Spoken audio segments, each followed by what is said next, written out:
You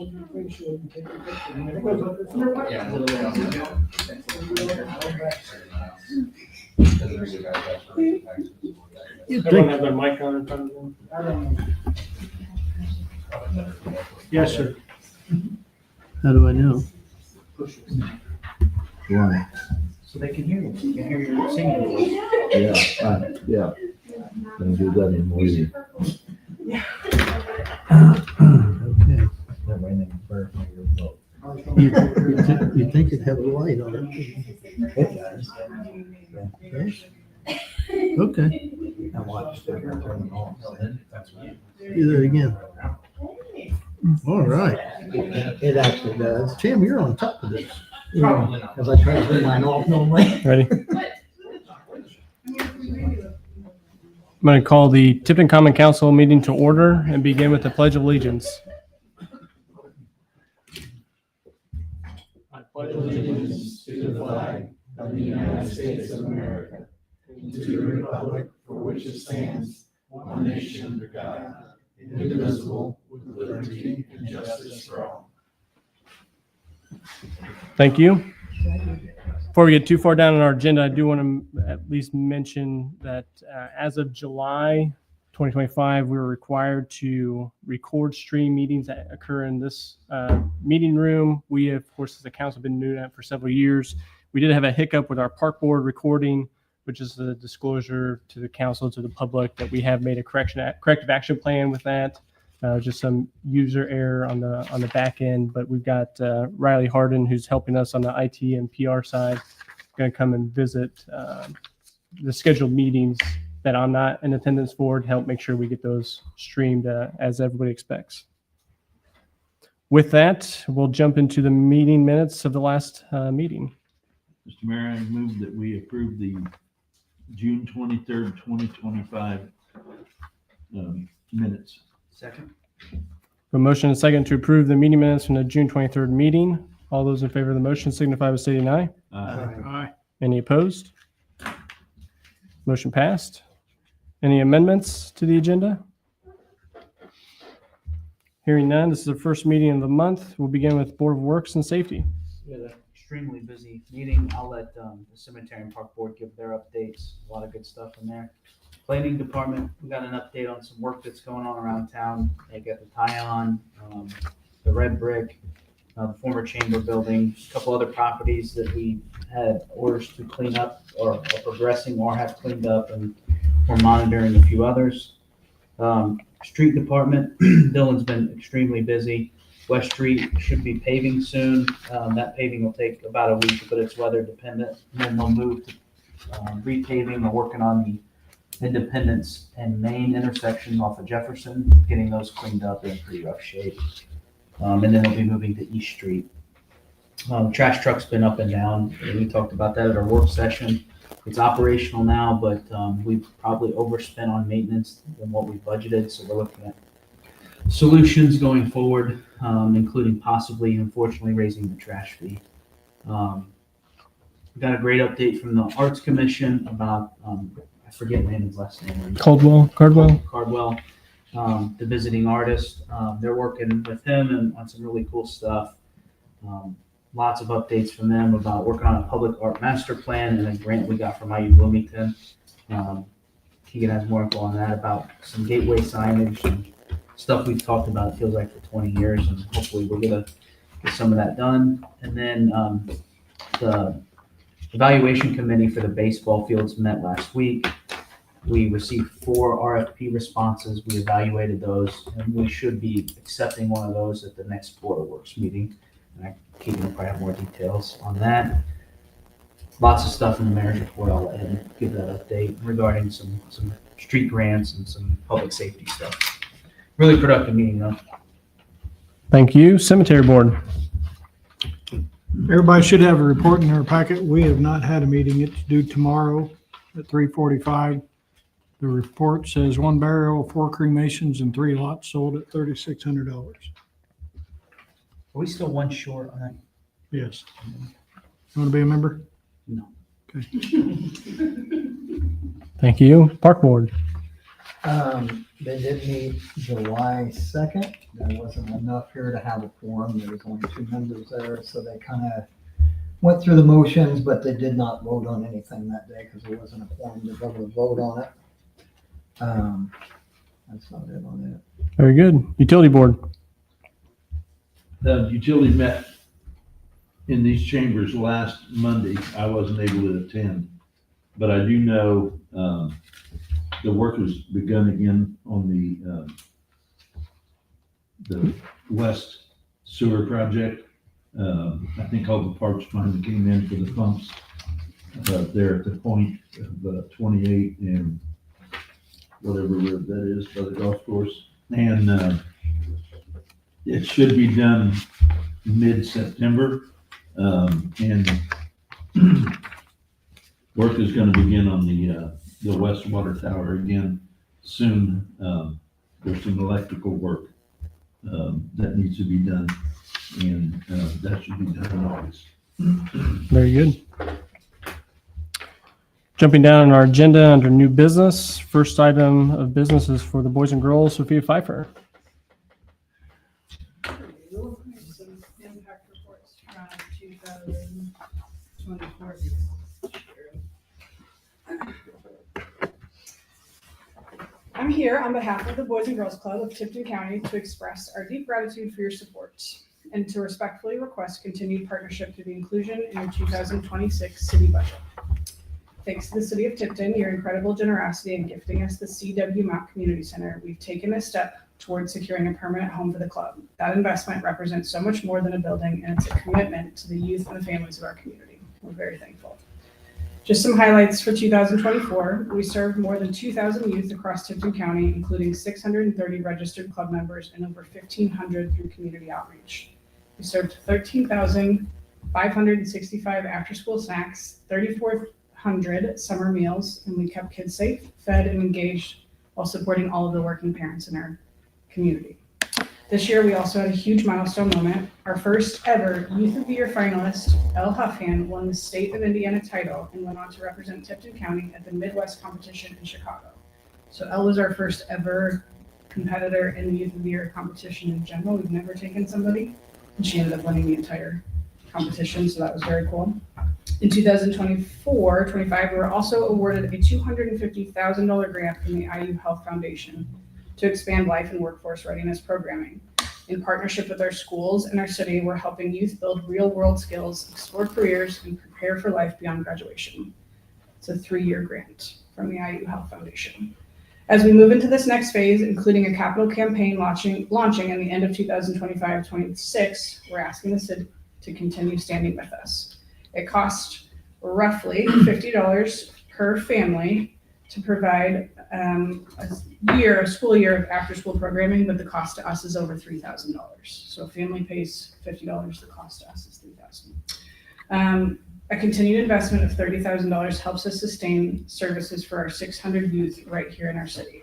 Your support will allow us to maintain programming during our transition to expanding throughout the CW building, if that's what we decide, expand access through staffing and transportation, and begin critical safety and accessibility renovations to the new spaces in our building. You've already shown so much by investing in our future, and we're asking you to keep that momentum going. Thank you for your time. Thank you, Sophia.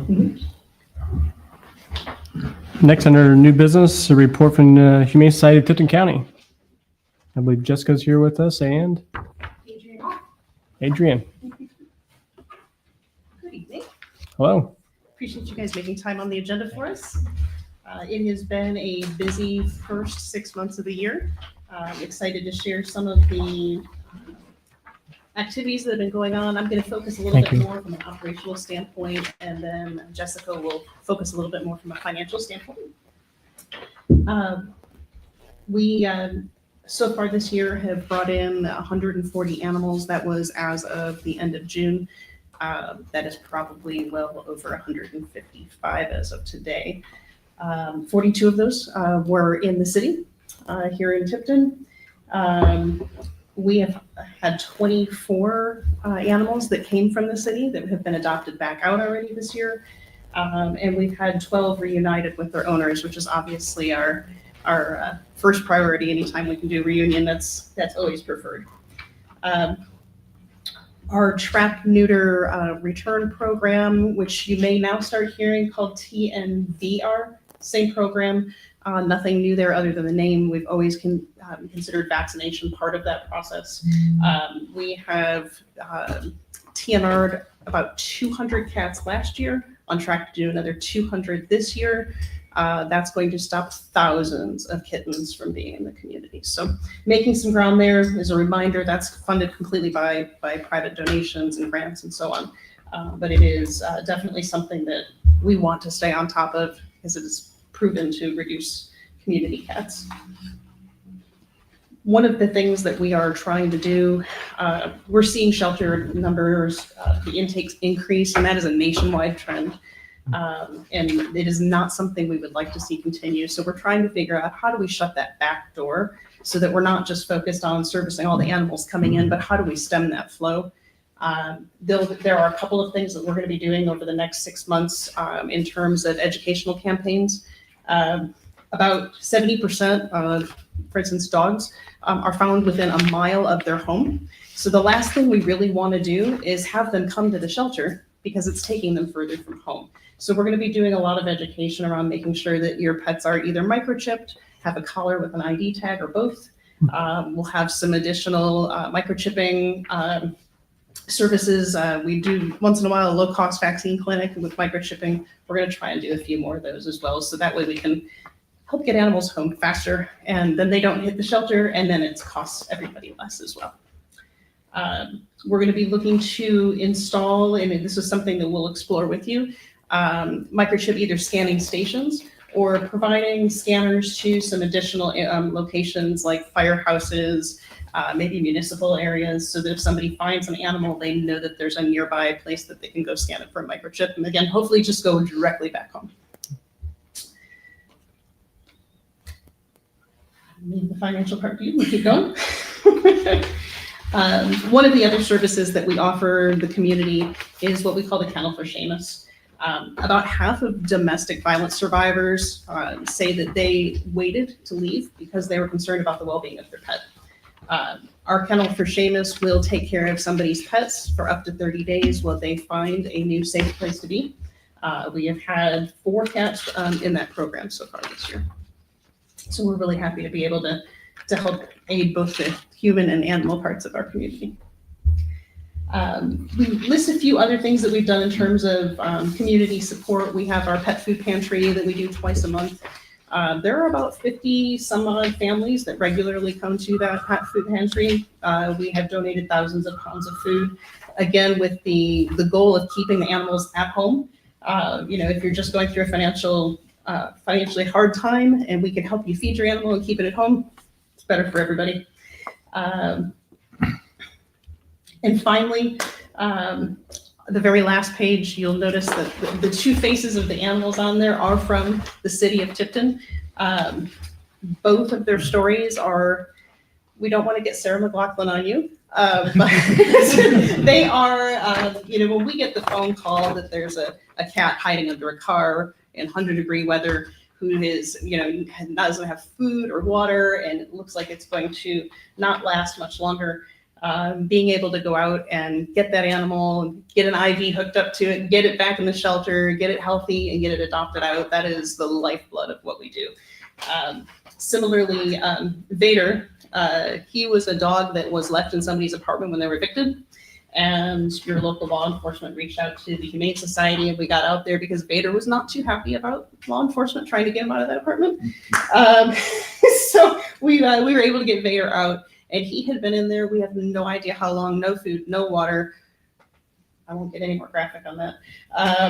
But he is now healthy. He was adopted out in May and living his best life. His new family just adores him. So we really are trying to change lives every day, and your support has made an incredible difference in what we do. We have been able to keep an employee for this year, so we highly supplement that with volunteer hours. Jess will touch on that a little bit more, but that has allowed us to do all of this. So thank you very much for your support. And as we come into the 2026 budgeting exercises, this will be the first time for Jess and I. So please let us know what you need from us. We're happy to provide whatever you need. We have very transparent bookkeeping. We can get as detailed as you need us to. Try to give you some of that in here and anticipate what your questions would be. But if there is more information you want to see in the future, on that last page, there is a little QR code. Feel free to drop in there and make suggestions on information you'd like in the future. I had a couple quick questions. Yes, sir. Before the financial, I'll be really quick. Yeah. And this is probably the most detailed I think we've ever gotten. I'm trying to make sure I read these numbers right. Sure. The city had 42 animal intakes, Correct. So far this year. but what are the numbers to the right? I know those are cats and dogs, but it says like city, 240 cats, 18 dogs. Oh, let me pull it back up here. Or was it 24?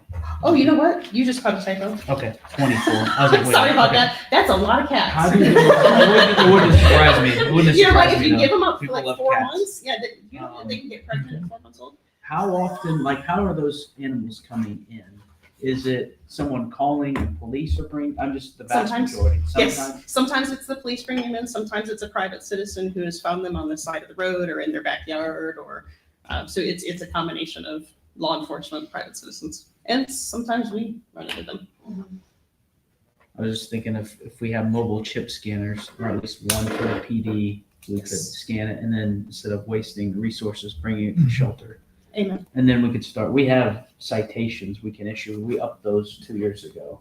And I think the 4th offense is like $500 or surrender the animal. So I know we have some frequent offenders that just, it's becoming a resource problem. Absolutely. Appreciate and your then- awareness on that. The only other operational question is who's the director now? So the president of our board is Melissa Rhodes, and I'm She the vice acts as- president. She's the employee? No, I'm sorry. Who's the director? The, The paid employee, I should say. So we have 3 people who are serving in part-time roles currently. Okay. There is Caitlin Burke, Ashley Shirley, and Brock Pfeiffer. Perfect, okay. And yes, they are down at the, bottom right corner, you found them. Cool. That was it I had for the ops. Wonderful. Any other questions for me? I think that's Melissa on the front page. All right, so for the financial part of it, first I want to introduce myself. I am the new treasurer. This is my first full month as the treasurer, so be kind. You're an expert now. No. I want to highlight the total expenses. That seems like a large number, but we are splitting it between municipalities. And so the city's portion shared is the $17,557.55. Some things to call out for those major expenses is the employee salary. As Adrian shared, we do have 3 part-time employees. That is the equivalent of an average of 1 to 2, 1.2 and 1.4 full-time employees. So we are monitoring that and we are trying to cut the expenses. We use volunteer labor as much as possible, but we are using the part-time employees to kind of prevent volunteer burnout because it is a lot if you're out there 24/7. The baseline medical care for the animals is 25% of the city's total contribution. So this is primarily to the increase in the intake and the treatment costs that we're seeing. Trying to think if there's anything else that I wanted to draw attention to. Mind if I touch on something operational? Sure. We're always looking for ways to reduce costs. So one of the things that we did this year, because one of our board members is also a vet tech, we can't administer rabies vaccines, but we can administer all the other vaccines. So we found basically a shelter wholesale club that we joined. We're now ordering those vaccines in-house and administering them in-house, which cuts the cost about 50%. So we're trying to offset as much of the increasing cost as we can by getting smarter about ordering things. Any questions? Sorry, I ask a lot. No, it's okay. In the same vein of cutting costs, you gotta grow revenue. So one thing we've been conscious of in the past as a council is what is your percent of ask against your budget? Because we wanna make sure that the city's contribution is not becoming the over-reliance or growing over-reliance of the overall budget. And so what is like the total projected budget or expenses for the shelter for the year? Do you guys know that? I don't think off the top of our head, but I don't think it would be difficult to get that. And then the revenue too, like where you stand with revenue and fundraising, because we'd hate to see private fundraising shrink Absolutely. and government contributions grow, because we just got to talk about before you showed up. Next year and the next few years are going to be really tough on the city because of the new Senate bill.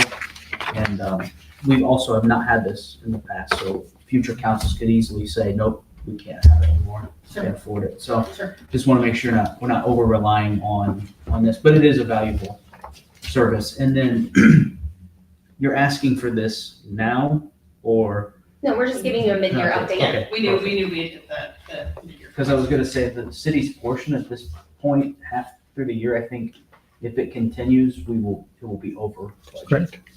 I think 30, did we stay with 30 or did we go to 25? So that was, that goes into the next question, or not question, but last year we missed an updated contract being sent to the city of Tipton. So I know it's just a formality, but just make sure that we continue in that formal fashion to see that updated and sent to us before the end of the year.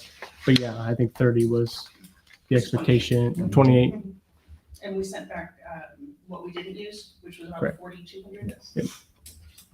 And we'll continue to do that. To your point, I'm sorry. I was gonna say, to your point, we're in a really good financial spot and we can get you the numbers. And we're actually looking to probably return funds back again this year. Yeah, it's not super urgent, but I'd definitely be interested, Okay. just to make sure. This is awesome. I mean, we've never received something this detailed, which is a testament to you guys growing.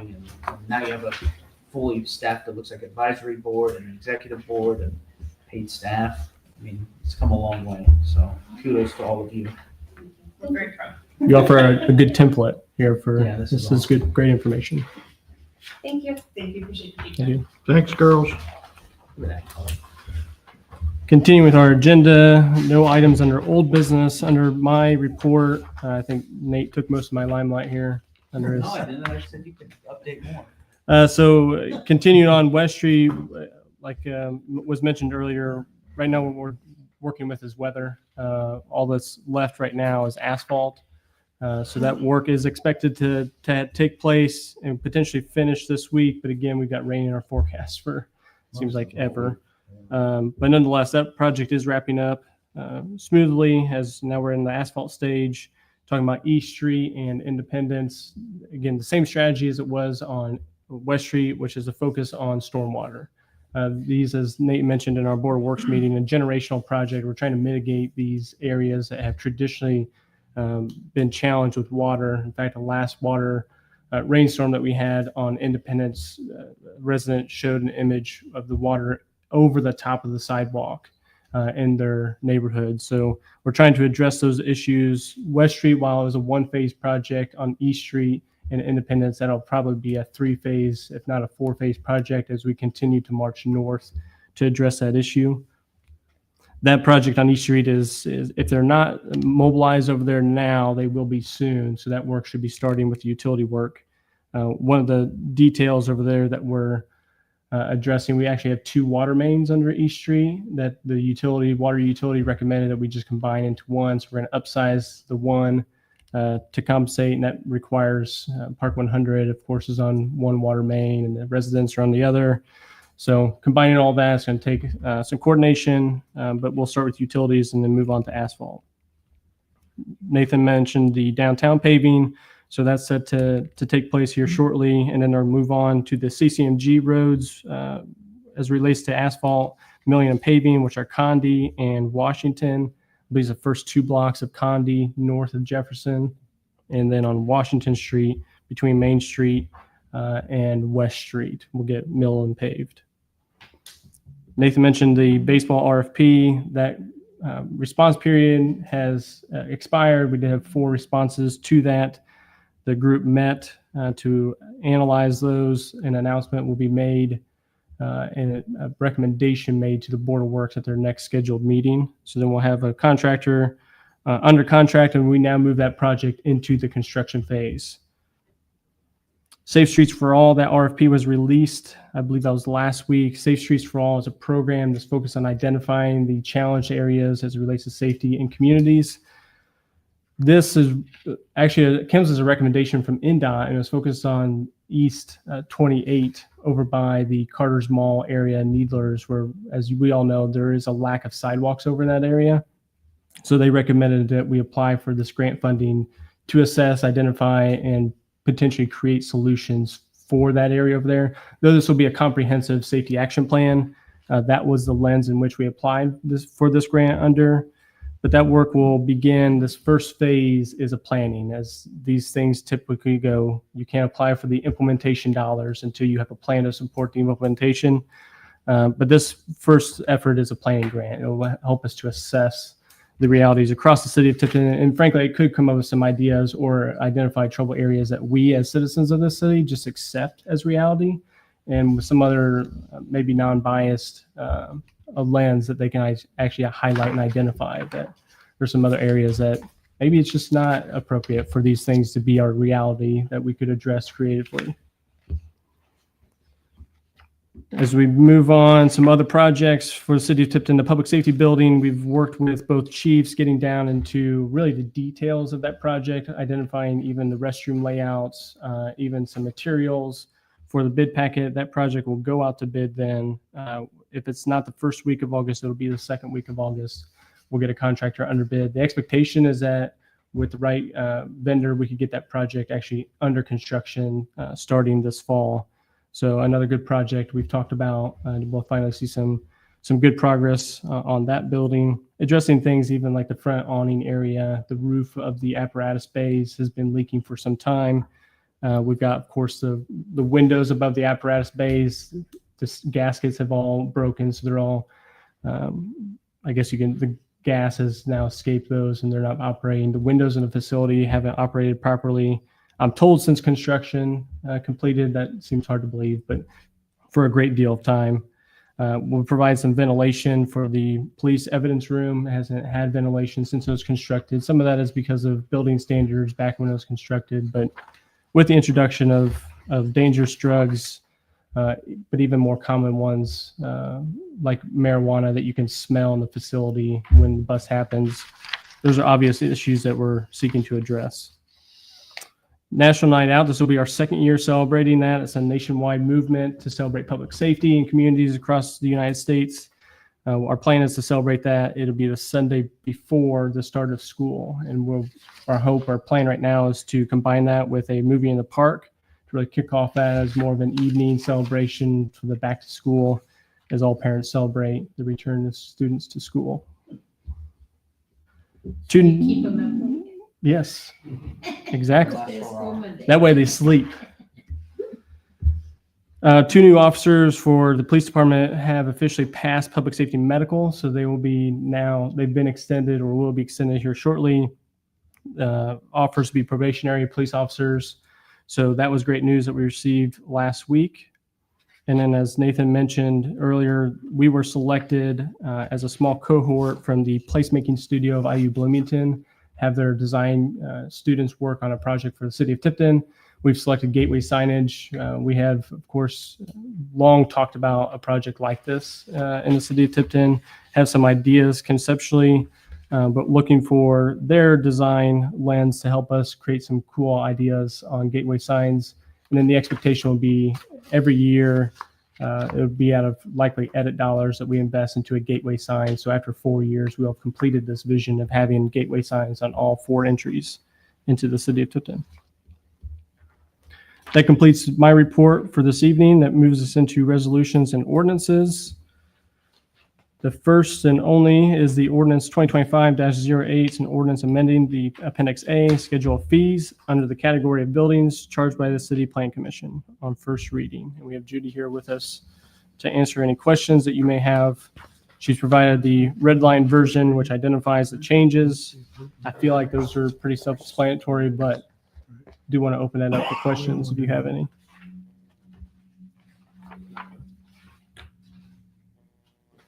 Hi, Judy. It looks pretty straightforward. It is. And the last time the fee schedule was amended was in 2019. Well, repealed and replaced was in 2019. We've done a few amendments since then. What sparked this actual ordinance change was the council has approved a solar ordinance a happened earlier this year. Mhm. But we didn't have any solar fees, so we had to add those into the ordinance, both off-grid, and grid tied. So those are just the private personal, if you want to put solar on your property. And then also the community large scale solar. So we just went through and kind of looked at everything and updated the entire fee schedule.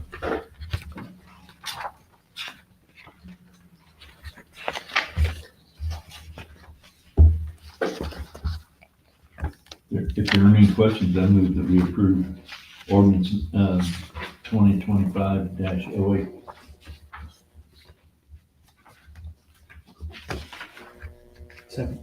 We have a motion and a second to approve ordinance 2025-08 on first reading. All those in favor of the motion signify by stating aye. Aye. Any opposed? Motion passes. Thank you, Judy. We are now at claims for this evening. I move that we approve for payment. We've got 2 claims tonight, and I'm gonna do May 1st. Approve for payment 179034 through 179402 in the amount of $4,087,861.47. These claims were, when we printed off the docket, we printed the wrong docket off and wasn't caught until, I think Nate called in and asked about it. And so it was just back in May, when you approved them, we approved the claims from the previous One bond. meeting, so, but that's what they are, it's from the May claims. We aren't good like that. Did anyone second that? Not yet. Nick, No, I didn't. oh, So we have a motion to approve the May docket totaling $4,087,861.47. Do we have a second? Joe seconded the motion. All those in Second. favor, You already did. all those in favor of the motion signify by stating aye. Aye. Any opposed? Any abstention? Aye. 2 abstentions. and now we'll do Motion July, passes. 179576 through 179959 in the amount of $4,580,115.62. Second. We have a motion and a second to approve claims for the July 14th docket totaling $4,580,115.62. Those are the current. This is the current, correct? All those in favor of the motion signify by stating aye. Aye. Any opposed? Any abstention? Aye. 1 abstention. Motion passes. We now find ourselves at petitions, comments, and memorials.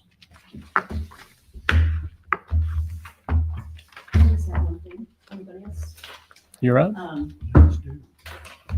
I was gone most of June, so I missed a lot of stuff that's going on. But I want to thank, I already sent an email to the person that keeps me informed of the school board about the baseball field stuff, and thank them immensely for getting everyone together finally and stop bickering and get this moving forward. So I wanted to thank all of you too, because, honest to God, I'm not a baseball fan. I would never go to a baseball field. I went once to see my grandson. It's just not my thing, but I know it's a lot of people's things in Yep. town that really needs it. In conjunction with the Boys and Girls Club, they're like partners. Thanks, Roberta. I Seeing want to none- say kudos to, I think you're the only member of the council that was on the council at that time, and leaders of the past for finally getting the shelving project pushed through.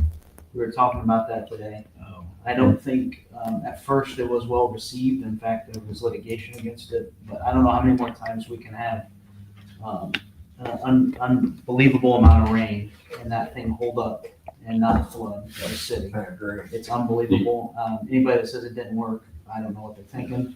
But I think you were the only council member, that approved that, or that's still on the council, that approved us as the funding mechanism for that. I think the only two things, if you want to call it flooded, was the park and the golf course. Which are But they've done going to. it for a million years. But it has saved, I think, countless amount of headaches, time, Oh. money, heartache, you name it. Yeah. It's just unbelievable. So, and no thank you to the state for what they've done to the city, Tipton and other cities for cutting our budgets even more so. So if anybody wants to write Mike Braun or your state legislator, please do and tell them thanks a lot. Yeah. As well use invisible ink if you write to them. They won't read it. I'm not sure they know how to read it. If there's nothing else this evening, accept the motion to adjourn. Make a motion to adjourn. Second, third, Third, fourth. fourth. Motion and second to adjourn the meeting. All those in favor signify by saying aye. Aye. Any opposed? Meeting adjourned. Then guys, We all did.